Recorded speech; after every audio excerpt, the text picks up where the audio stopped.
Welcome to Manhwa Recaps, spoilers ahead, watch out, and take care. Huge shout out and special thanks to the channel members. The manhwa starts with a man is streaming on a website called MeTube, and when one of the viewers asks what kind of stream it is, he says he's just going to yap, and that lately, he's been very stressed. One of the viewers, named Riemann, says that they are too. The man continues, saying that life's been difficult for him, and even though his younger siblings probably look to him as a role model, he doesn't know what he can do to make ends meet, especially considering the unemployment crisis. And since he's the oldest, he has to take responsibility for his family, and take care of his siblings. When asked about his other family members, we learn that he and his younger siblings live with their grandmother, and his rent's due tomorrow, but he'd feel bad if he asked his grandmother for rent money. One of the viewers says that he should use his time to work instead of streaming, and he says that he was discharged 2 months ago, and he's been looking for work ever since. And even though he needs money right now, that's just how it is. And if they don't want to listen to him talk, then they can just leave, and he only started to stream because he was feeling super stressed out. We see some woman lost in thought, and then he gets a 5 million won donation from her, making everybody confused. The man's surprised and asks her what's going on, and double checks with Riemann if they missed a zero or something. Then he thinks that maybe it's a big channel farming for clips, with the premise of giving a streamer with no views a ton of money, and looking for their reaction. He then starts to think about it, saying they don't have any money, so he can't give this back to them, as he has to get his younger sibling an admission gift, and he needs to pay off 6 months of rent. Some people in chat start asking for money, but Riemann ignores them and tells him she doesn't plan on taking the money back. He starts to think about it, and then tells her to give him some kind of request.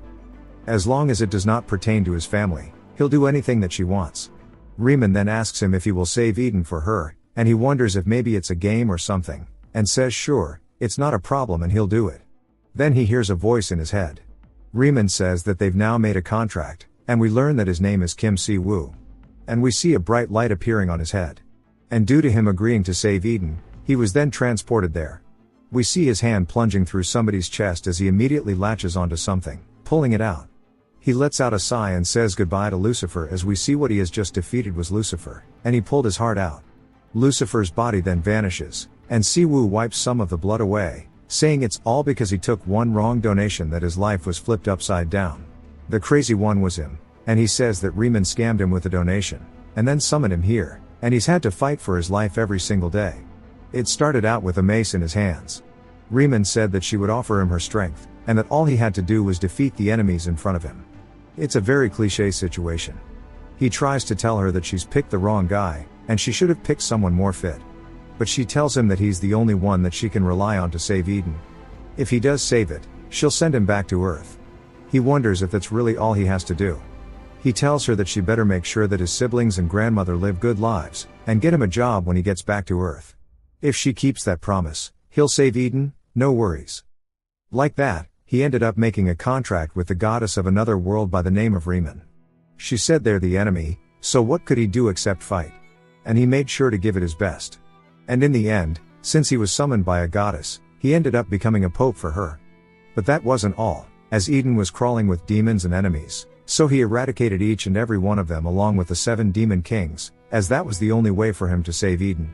It took him a grand total of 10 years. He wonders if his siblings are doing well, and if he'll be able to live a normal life when he returns to Earth. We hear Riemann's voice asking Si-woo if he's okay, and he says yes, asking what's wrong. She says that she's sorry, and thanks him, as their contract is now over. He smiles, saying that since she told him he'd have a job when he goes back, he'll believe her and leave. And he thought that the other world was draining, and godforsaken. But it's not as if it was all bad. She then tells him to look around at just the world he saved, and he says that he's gonna miss it a little bit. And he looks over making a bittersweet face, and then waves bye to Riemann, saying the next time she scams someone, she needs to be more shameless about it instead of being sorry. And he tells her bye. She thanks him, and as he's teleported back to Earth, she says that she truly is sorry. Si-woo's just happy that he's actually going back to his peaceful Earth. As he gets closer and closer, he says that he's missed Korea so much. And as he starts to descend in, he sees what should be his peaceful city of Seoul is littered with flying wyverns. Si-woo kind of stares at it in disbelief as he watches an all-out war take place between humanity and these monsters. Some Korean soldiers are even shit-talking in the chain of command, asking if they're just meant to be eaten. Si-woo says he's missed hearing Korean so much, Yet the very first thing he hears is profanity. But now he is truly back after 10 years, but he wonders what's going on with Earth. He laughs, saying that Earth is definitely done for, or maybe he's still dreaming on Eden, and that he just missed Korea so much that he ended up falling victim to the Queen of Nightmares. He smiles, saying nah, because there's no way that could happen. And Riemann cuts him off, saying that he took her head with his own 2 hands, and she calls him her Pope. Then she tells him he was incredibly sexy when he did it as well, just straight flirting with him. Siwoo turns to see her, and seems a little annoyed. She notices, saying that he doesn't look happy, and it seems that sending him back was pointless. He says he thought their contract ended with his return, and she says that she's sad as she is still a goddess who he served for a time, and at least he should show some love and respect, as it's all thanks to her that he returned here safe and sound. He said if it wasn't for her dragging him to that damn world in the first place, then he wouldn't have had to struggle so much to begin with. She then thinks about it, saying that if he had stayed on Earth, he would have died, and he's surprised, asking how she could possibly know that. She says that despite how he sees her, she is still a god in the end, as a status window appears saying that a god from another dimension is interfering with the principles of Earth, and a strong principle is being forced to comply, and due to an error, his time will stop for 5 minutes. Siwoo asks what she's doing, and Riemann says that 5 minutes seems rather short, but it must be because it's the dimension in which the main event is occurring, and it seems this is the limit of casualty despite her interfering as a god, and that she'll speak frankly to him, asking if he would like to make another contract with her. He asks if she means another slave contract, and she says this time, if he doesn't agree with it, then she won't try to force him, and he'll definitely want to have this contract because if he forms one with her, he'll be able to keep all the power he used in the other world. But of course, she doesn't have any believers here, so there would be some conditions. He says he thought those were powers he could just naturally keep using, and she says that moving across dimensions isn't so simple, and it's something that interferes with casualty, so losing his powers was a given. He starts to get annoyed, saying that she's driving him nuts, and she says that she knew forming another contract would be a bit much, as he endured so much in Eden after all, but he asks her what she's doing, and she's a little confused, and he tells her to hurry up and continue with the contract, because he doesn't want to not have his powers. She's still completely clueless, but bro just doesn't want to be some washed protagonist. A status window appears, saying that the Sancta said his contract is complete, and that Riemann supports Siwoo, as this is a contract for another dimension, the casualty will be investigated and judged. It tells him to wait as it counts down, as the investigation found no problems, so in 1 minute, the flow of time will resume. She then calls out to him, saying that unfortunately she doesn't have any infrastructure in this world, so she can't be with him for long, and she's sure that he has many things he'd like to ask her, but before that, there is something he absolutely must do. Divine power is a strength founded on belief in another being. If there is no faith, then it will cease to be, and as such, in order for him to maintain his strength, he must convert people on Earth to believe in her. She says it's surely that simple for him, as he was the Pope of the Riemann Order after all. He starts to sweat nervously, thinking about it, and she says that they'll see each other again in no time, and try not to cry because he misses her, and she leaves, once more calling him her Pope. He tells her to wait, but the flow of time has now been resumed, and a quest has been given to him. The quest is to found the Order, and it's pretty much what we just talked about, with her having a lack of believers, and the time limit of the quest is 90 days, and if he doesn't complete it, everything he possesses will be reset. He's still a little taken aback by the fact that they're going to have one in this world, saying that they're just going to see him like a cult leader, and one of the wyverns screeches while flying in towards him. It begins to open its mouth, and he turns, watching as it starts to get closer. The air around Siwoo gets serious. As he glares at the wyvern, lightning begins to form in his hand, and he stretches his hand out, grabbing onto the wyvern's wing, ripping it off of its body, causing it to scream even more. All of the soldiers ask if this is real, and when Siwoo turns, with blood on his face, he immediately understands that he could take this chance to recruit them. While the 3 dudes are still surprised, he asks if they would like to hear about their Lord and Savior, Riemann. They look at him like he's crazy, and Siwoo starts to realize that maybe he is completely screwed. They tell him no, and they're sorry, and we see that he actually has to get 10,000 followers, so maybe he is cooked. Siwoo decides to brush it off, and we see him ripping the wings off of more wyverns, as he's decided just to get to work dealing with the monsters at hand. He then locks in as a massive lightning bolt forms, striking down a wyvern in the sky, and all of the soldiers sit there with blank expressions on their faces. One of them mentions that they're not picking up any magic in the detector, asking if a returner is meant to be this strong. They say that typically the rank of a returner is determined by how much magic is detected from them, but there's no way a returner who drops wyverns like this is of a regular rank, as that feat alone is at least the power of a disaster rank returner, as we see him surrounded by wyvern corpses.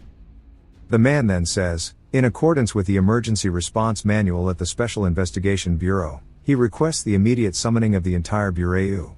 Over his walkie-talkie, they ask if the situation is that bad, and he says it's not about the gate, as they have confirmed the presence of an immensely strong returner who isn't getting detected by the magic detectors, which means he isn't a regular outside of their current standards.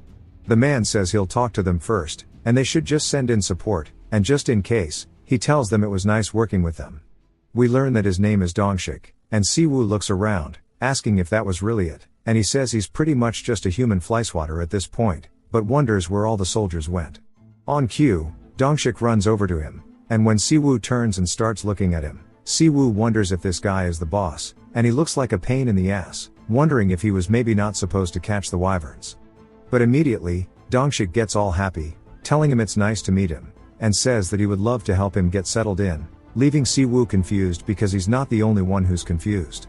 It then jumps to an apartment complex in the Gyeonggi province, specifically Gwanghwamun City. As Siwoo stands before the door, he recaps his conversation that he had with Dongshik. Dongshik told him that he looked into his family, and both his brother and sister are safe, as they're living in the Gyeonggi province, and his grandmother is still traveling in the United States. Then he pretty much just rants about how, at their Department of Ability Management, they'll help and support him at all costs, and if he has any questions to just contact him. Siwoo says it seems they are very welcoming, but everything seems fine, and he expected his siblings to figure something out, no matter how much the world changed.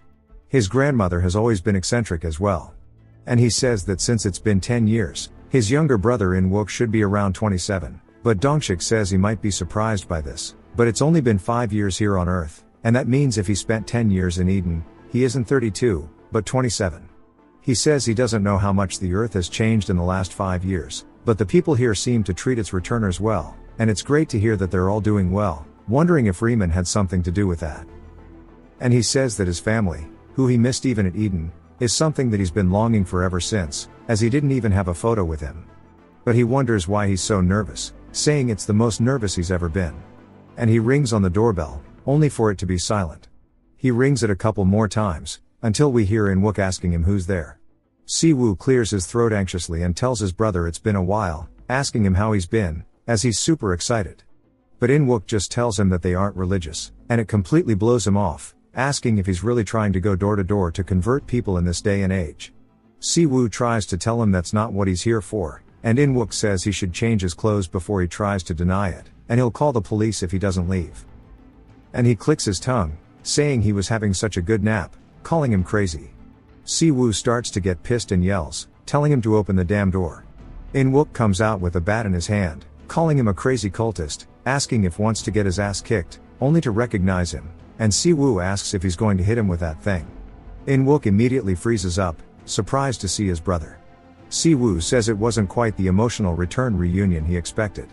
As we see his brother making him food, he tells his brother to make him 3 more, as he's eating a bowl of ramen. Siwoo says even if the reunion wasn't emotional, the food sure did hit, as it's his first time in 10 years eating Korean food. In-wook sighs, saying he can't believe it. Siwoo asks what he's talking about. In-wook says that he thought his brother died, yet now he's sitting here and is eating all of their ramen while dressed like a cultist.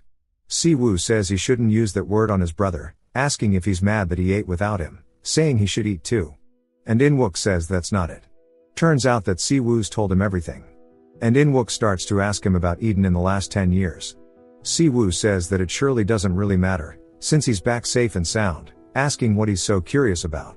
And In-wook sits there for a second, thinking about it, and tells him everything. He wonders what he did in the other world all this time, and how he came back. As that's the most important thing, wondering why he hasn't mentioned it. Siwoo goes to tell him that is about what he did there, but then he thinks about how everything he's accomplished was just him having a brutal crusade, and hesitates for a second, and tells his brother never mind. In-wook says that there are 2 things people hate. The first is when someone doesn't finish their sentence, and before he can finish the other one, Siwoo just tells him that it's not a fun story. Most stories like this aren't. The world taken over by demons was so horrendous that the amount of blood he got on his hands trying to save it was just way too much. He busted his ass fighting for Eden, and now he's finally back on Earth. He looks over at his quest notification, and how it still hasn't moved at all. He starts to get a bit annoyed, saying he spent so long growing his holy power to this level, yet he's probably just going to lose it all. In-wook tells him to go ahead and finish his food, as he's going to go get some work done since he is awake, as he sits down on his computer. Si-woo asks what he's doing, and In-wook says that he works as a MeTube editor, and he's been making money doing this since he disappeared, and he has a lot of work, as he's editing for a pretty big MeTuber. Si-woo says that's admirable, and he always seemed interested in video editing, so he's glad he ended up doing it. He tells his brother that the video looks realistic, and his brother says he probably didn't know this, but it is all real, and there are people called players, and they go and take care of gates, monsters, and dungeons, just like out of novels. Si-woo asks if they use system windows as scales too, and In-wook says yeah, saying that since he used to read so many web novels, he's sure it made sense to him very quickly. But Si-woo seems to start really thinking about it, while his brother yaps. He thinks about how MeTube might be his way out, and he tells his brother this is it, which startles him. If he makes MeTube content, he'll be able to expose the Riemann order and get subscribers and followers. Then the status window tells him that his religious order trait has been activated. Si-woo turns, wondering what it means, only to see that it explains pretty much everything about the order, the objective, and how he can use divine points in the store, and the items will change based on the amount of followers. The only option at the moment is called charity, which means all followers of the order will have extra experience earned, and an extremely small chance of awakening the target if they aren't the player, which costs 1,000 points. And then his next one is at 10,000 followers. Si-woo wonders if this popped up because he thought of starting a channel, saying pretty much everything is locked still, so there's nothing useful. But charity might come in handy, and he'd want to ask if he's going to start a channel, saying he doesn't want to be the one to tell him, but it probably won't work out, because he needs to be approved by the government if he wants to create player-type content, and not everybody can do it. But it can't be helped, as he doesn't know anything since he just got back, so he'll provide for him as he earns quite well. Si-woo says he appreciates the gesture, but he's full of it, and he's the one who doesn't know anything, asking how he would have found him after being gone for 5 years. And it was none other than thanks to the government's help that he was brought here, and when Dongshik asked what he was going to do, Si-woo says that he wants to expand his order. Dongshik says that Korea is a free country, and freedom of religion comes with it, but he hopes the beliefs don't go against any conventional norms. Si-woo says that she's a merciful goddess, and if he just hears him out, he'll understand. Dongshik says sure, and then after a bit of talking, Dongshik pulls out the classic just smile and wave, not actually wanting to be converted. And then he tells him that he's a VIP of the Department of Ability Management, and if he needs something done, to contact him, and welcomes him back to Earth, as he is the first irregular of South Korea. And his brother starts pogging out of his gourd, while Si-woo seems all proud. In-wook says that he can't believe that the same guy who just stuffed his face with 10 packs of ramen could be an irregular. Si-woo jokes, saying that he'll kill him, and In-wook wonders why he didn't just say that first, and Si-woo says he can't tell him that he'll lose his power if he doesn't get 10,000 followers. In-wook says that since he was a pope, he's probably going to start the MeTube to get followers for the order, asking if he's right. And if that's the case, it's not going to be easy when he's wearing clothes like that, as it's not like anyone here on Earth knows who his goddess is. Si-woo tells him to hear him out, asking what if he has the ability that can awaken regular people. In-wook says if he has that ability, he'll be recruited by pretty much every country. But there's no way such an ability exists, as he would make a fortune, and he would immediately sign up to it as well. Si-woo doesn't even try to fight any of his arguments, and only says that his goddess is one of mercy and charity, and he shows him his status window. In-wook wonders if that means he can become a player if he only believes, but Si-woo says that he can't do it yet, but if he gets more followers, he thinks he can buy the trait. And that will make becoming a player not up to a random chance, but something that everybody can work towards. Asking his brother what he thinks, and we see the count of millions of followers that he's got. As In-wook says he's already ready for it, as he's ready to spread the good word of their Lord and Savior. Si-woo's surprised that he's already so into it, and In-wook just screams, telling Riemann that he believes in her. Si-woo says that he thought In-wook was an atheist, and In-wook just tells him to take him in already. Si-woo says to become a believer despite having never seen Riemann, he would expect no less from his younger brother. For now, his plan is to have a sort of online service using MeTube, but he still hasn't figured out the details. In-wook tells him not to worry, as he has a plan. The door then starts to beep, and Si-woo wonders who it is. In-wook tells him that it's finally time, and that he has to take responsibility. Siwoo is still confused until the door opens, and we see a little girl. Siwoo immediately recognizes it as Si-yeon, his little sister, who is really surprised to see her older brother. Siwoo quickly runs over, saying that she's gotten pretty, and surely she missed him. Her voice starts to break as she says that she thought he was dead, and right as she's on the verge of tears, he tells her that he was wrong, and he's sorry for leaving without saying anything. But she immediately starts bawling her eyes out, and he tries to get her to stop, but she just gets even louder, and Siwoo just asks his brother to come help him. But In-wook says that this is karma. The next day, we see Si-yeon making a pinky promise to Siwoo that they're gonna go eat some food later. She says that she knows a really good place, so he has to eat there with her, and she'll be back, and he waves her off to school. After that warlike day ended yesterday, they went around to all the neighbors and apologized for the noise, and peace finally returned. Siwoo heads downtown, and he's telling somebody that he talked with his brother, but for Awaken to properly be active on MeTube, they need state authorization. We see a man in front of Dongshik saying that they'll support him as much as he needs, and he's sorry for coming to find him so late. And he introduces himself as Yoo Sun-ho. He is the minister for the Department of Ability Management. Siwoo says he learned a bit about him before he came over here, and he didn't expect to get straight to the head honcho, but he guesses that's the power he has, which was similar on Eden. Since the Riemann order is the first religious order in Eden, leaders of all species came together before. Sun-ho asks if he's going to be going on missionary activities, and Siwoo says yes. Sun-ho awkwardly says that's good, and says it's okay for him to reveal that he's a returner on MeTube, but he needs to also reveal that he's an irregular through a press conference sponsored by their department. Siwoo agrees, and then we see a video of the day he returned, killing the wyverns. Siwoo asks if this has been released already, and Sun-ho says they put an embargo on it, but they couldn't block it. Siwoo says that he's sure his brother, who is well versed in MeTube, has probably seen it already. Sun-ho says he might feel bad about it, but they'll assign some agents around him for a while, and he promises that on his name that there won't be any harm dealt to him. Since an irregular rank has never appeared in South Korea, their management is still lacking, so hopefully he can forgive them. Siwoo says if you think about it, it makes sense, and there's not really any problems with this, so he'll just go with it. Then it jumps back to him at the house, and his grandma is calling him rotten, saying if he returned, he should have contacted her immediately. He apologizes to her, and she says it's fine since he has come back. She's going to finish her travels, and he should take care of Si-yeon and In-wook. He tells her to make sure to stay careful, and then the phone hangs up, and he says that Granny's speaking as if she obviously knew he'd come back. In-wook says that she actually mentioned having dreams of him, and according to her dreams, she witnessed him sometimes steadily walking across an endless horizon and fighting winged monsters, and he wonders if that's what gave her such beliefs. Siwoo says it sure is fascinating, and In-wook says he also thought that his brother was dead, but the fact that he's here doesn't feel real yet. Siwoo starts to just feel happy that he's being welcomed, and he explains that they all had a great relationship in the past, even more so during his senior year of high school. After their parents died in a car accident, it would have been hard if their grandma didn't raise them. He says In-wook must have waited for him for quite a while, and in the end, he gave up thinking he was dead. In-wook then tells him that they made his funeral a woodland burial, and there's a tree with his name on it, and they should have done a 5-year contract, but they ended up deciding to do a 10-year one. Si-yeon made it really pretty, and Siwoo says they should just go get a refund. Siwoo says his brother sure can lock in as he starts editing the video, and then he says that he should tell him about the thing he mentioned last time, and his brother says he has a plan, showing him a MeTube channel called Player K with 5.4 million subs, and he's going to be able to do that.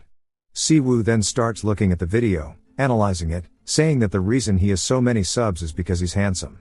In-wook says that he has a great personality too, and he's had no controversy so far, and he pays him consistently. His brother says right now, actually just having the channel is good because it usually takes around 2 weeks, and as his brother is aware, the easiest way for those who are starting channels to get attention is through the help of bigger channels and corporations, and there's content that he can participate in that Player K is doing as well. It is the Newbie Military Academy. Pretty much just guides and walkthroughs, like if you were looking at Khan Academy. When we learn Player K's name is actually Min-soo, and he teaches newbies a lot. There happens to be an opening because one of them got hurt while catching a monster, and when In-wook talked to him about it, Min-soo said he'd like to do an interview. Siwoo asks his brother if he really thinks he's a newbie, saying from what he sees Min-soo is the one with less experience. His brother laughs, saying that's exactly the plan, and he says that they're going to go with the main character hiding his power, and that they're going to participate with this kind of concept, asking if he thinks it's a good plan for their channel. He hasn't told Min-soo the details yet, but if he does, he will definitely think of it positively, and they should just do the interview and proceed to the rest after, as Min-soo likes this type of content. His brother wonders what kind of monster he's awoken, and then it jumps to them driving the car, and Siwoo says the filming site is far, and his brother tells him that they're almost there, and it'll be another 30 minutes, and they finally arrive at the Maegam mountain range. They get out of their car and look around, and Siwoo says that this atmosphere is hella creepy, asking if this is the right place. In-wook says yes, but the atmosphere is definitely a bit odd, and that Min-soo isn't answering his phone. Siwoo says since the signal isn't good, it's quite strange as well, and he didn't know there was a place like this left in South Korea, and he can tell that something's quite not right, as there's traces of stuff in the air. He tells his brother that they should go back, as they're gonna suspend the project. His brother tells him to wait, and he's probably just busy filming, which is why he can't pick up the phone, and they should just go find him first. But Siwoo says no, after his endless fights in Eden and his extremely developed senses from receiving Riman's blessing. This is demonic energy that only monsters and demons can give off. Siwoo asks his brother if Min-soo is actually a good person and if there's any rumors about him sacrificing people and worshipping demons. In-wook says no, as he's a really famous MeTuber, and Siwoo says that if he was a normal returner, they would have already died, asking him if he understands what that means. In-wook says there's no way, as Min-soo is a good person. Siwoo says, my ass, and he just trusts people too easily, and if he keeps doing that, he's gonna be stabbed in the back. In-wook asks why he's so angry, saying he sounds like he's experienced it firsthand. All Siwoo can think of is Riman, but says nothing like that has ever happened. In-wook says 3 years ago, Granny was in the hospital, and Min-soo came by and paid for all the hospital bills without saying a single word to him, and he had no money back then because he had just paid for the rent. Siwoo says on second thought, bro sounds like a hero, and he should have just led with that. Suspecting someone who would help another in financial risk is indeed no easy task. If it was 3 years ago, it means that it took place when he wasn't around, and he might actually be a great person. Siwoo tells In-wook that he needs to return home in the taxi he took here, as this place is too dangerous. When In-wook asks about him, Siwoo says that since his plan isn't going to work, he needs a workaround. He taps his shoulder as his clothes start to magically swap to his priest outfit, and he says since online propagation won't work, he'll have to try to do it offline as he strikes a pose. In-wook is confused, asking if he's some kind of magical girl, and begs that he let him record him transforming next time. But Siwoo kicks him into the van, telling him to leave. In-wook says he needs to use it for their MeTube intro. Siwoo says his brother used to not be this stubborn, but In-wook guesses it's his fault in the end. After a bit of walking through the forest, Siwoo stumbles across something, and a status window appears that he has entered the Abyss area. A related quest has been created, and it's a quest called Salvation. It will give him 50 divine points if he frees those who are facing torment in these lands. More demonic energy begins to flow through the air, and Siwoo says at first glance it looks like an ordinary mountain, but with this much energy around, there's got to be an abyss dungeon of sorts inside. He continues walking, and it's eerily quiet. He then stops as he's now sensed something nearby, and he turns, telling people that the weather sure is nice today, as we see cameramen. Siwoo asks what they are all doing. They say they didn't mean to scare him, and they were just filming for their channel. One of them asks what he's doing here, saying it's dangerous to be here with a dungeon nearby, and Siwoo says that he's here to meet Min-soo, and his little brother must have contacted them asking if they got anything. The guy says that he must be the returner he's heard about, and Min-soo did mention something about an interview, and if he just gave them a call, they would have met him at the entrance. But Siwoo says his phone isn't working. The cameraman says that he can't believe there's a place in Korea with no network, though it's a relief to have met them like this, and they can guide him to Min-soo. After a bit of walking, one of the cameramen starts to yap his ear off, saying they've been planning a very huge event. He's been helping Min-soo for a while, and so has In-wook, and he asks if the priest's outfit is part of Siwoo's concept, but Siwoo says it's not. The dude says that it's unique and memorable, and it's a great tactic. Siwoo says this guy talks way too much. The dude says it's his first time meeting a returner, and laughs. Then Siwoo looks around, saying he has a question, asking if the three in the back are usually this quiet. The cameraman asks what he's talking about, saying they've been talking the entire time, as bro's eyes go absolutely crazy. Siwoo thinks about it, and then asks the guy his name, and he introduces himself as Sul Samyeong. Siwoo tells Samyeong to listen to what he has to say. As he taps his hands, His gloves then begin to appear on him, just like his outfit earlier, and he says that he's a very lucky person, as some people possess innate resistance to demonic energy, even though they aren't awakened. He needs to make sure he thanks his parents for this. Samyung asks what he means, and Siwoo says that if he goes home alive today, he needs to make sure to give his parents a hug.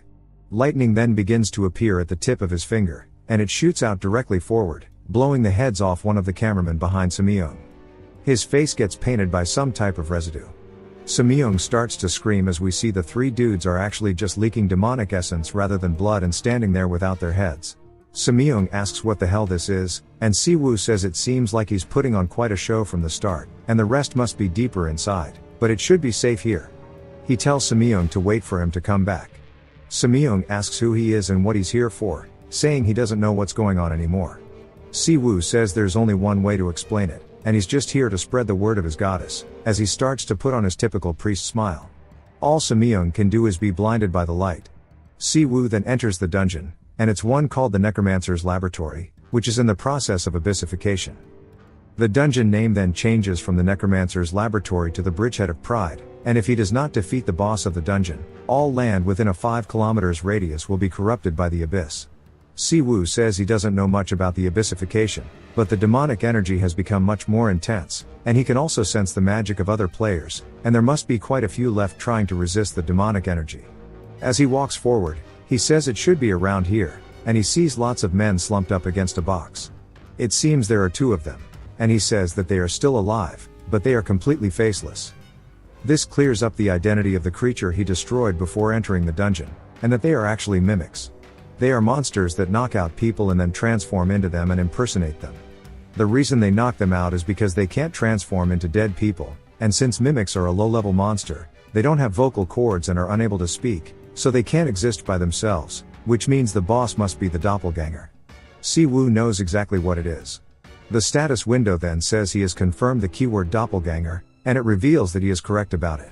Siwoo says he expected as much, and monsters like mimics, which can turn into others, are a pain to deal with even with prior knowledge, and it would be a living hell if they were to turn into their allies.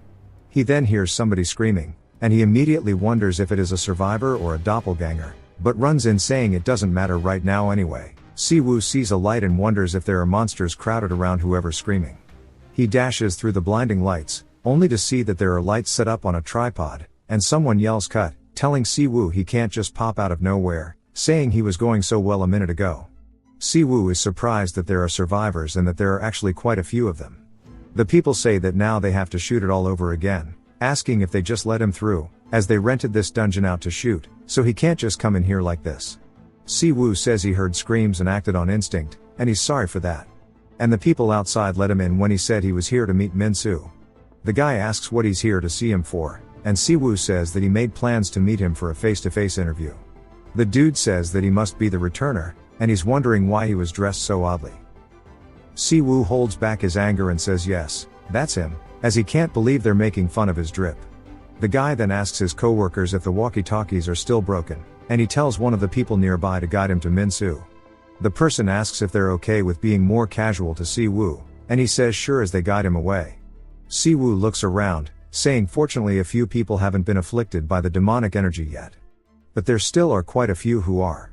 As he sees another faceless girl, he says that the doppelganger's group illusion is like a theater where the doppelganger is the protagonist and is currently in progress. Even the players who haven't been afflicted by the energy are still under its effects, and if it's using group illusion, it means that it's gained a lot of power. That's probably why the demonic energy is seeping outside of the dungeon. The guide then tells him that he doesn't need to be so nervous and that the whole place is under control. He asks what they mean, and they say they have the boss in captivity. Siwoo asks what he means by captured it, asking what the hell he just heard, and the dude says this is usually how they do shootings in dungeons because the dungeon will vanish if they kill the boss, so they can't have that.